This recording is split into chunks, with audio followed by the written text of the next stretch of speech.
Hi, I'm Stephanie, and welcome to Finding the Source, where we discuss breaking free from limiting thoughts, beliefs, and patterns so you can get more out of life.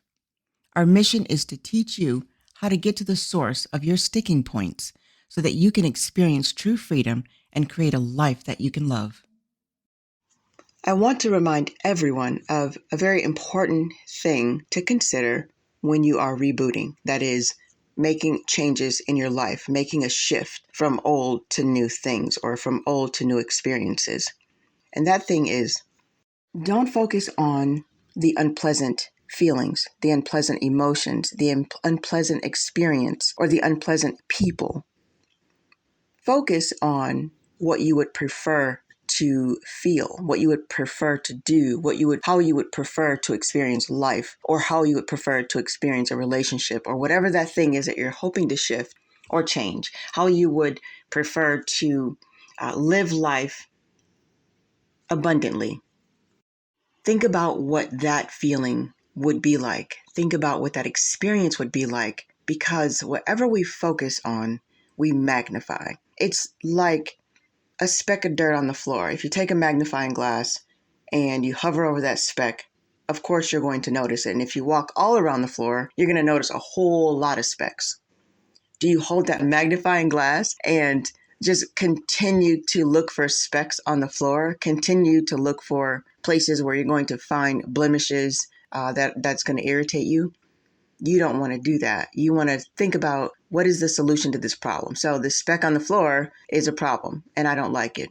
But what would be the solution? What would it feel like to have a clean floor? What would it feel like to have whatever it is that you want in your life? You need to focus on that. That way, you're not engaging in escapism, because if you think about what you want to get away from, if you're thinking about, I've got to get away from this person, or I've got to get away from this job, I've got to get out of this relationship. When you look at it that way, you're still focused on the problem, or you're focused on the situation or the experience as a problem. So it's going to be a lot more difficult to make a shift and to make things change, because you'll be so busy looking at the problem. It doesn't give you room to think about a solution. It doesn't give you room, time, and space to imagine or envision what would it be like if it was different, because you're spending so much time and energy feeling into the now, the here and now, what it feels like right now. So when the right now doesn't feel good, it's easy to get trapped in that headspace of continuing to look at what doesn't feel good. I'm just reminding all of you that when you are working on making your shift, whatever it is, and this includes something like losing weight.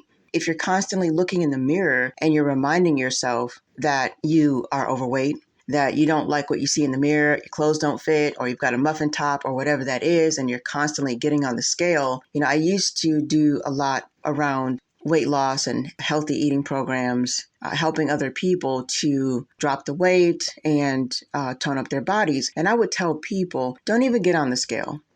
Give yourself 4 weeks. Weigh yourself at the beginning, but give yourself about 4 weeks before you step on the scale again, because it's likely not going to change for about 4 weeks. But when it drops, it's going to drop fast and hard. And if you keep looking at that problem week after week or day after day, you're going to feel discouraged. You're going to lose the motivation to keep pushing, keep pressing, and you're going to lose faith in the ability to make those changes. So focus on the solution, focus on a better feeling, reach for a better feeling, and you are going to see change come more quickly, more easily, and more effortlessly as you reboot.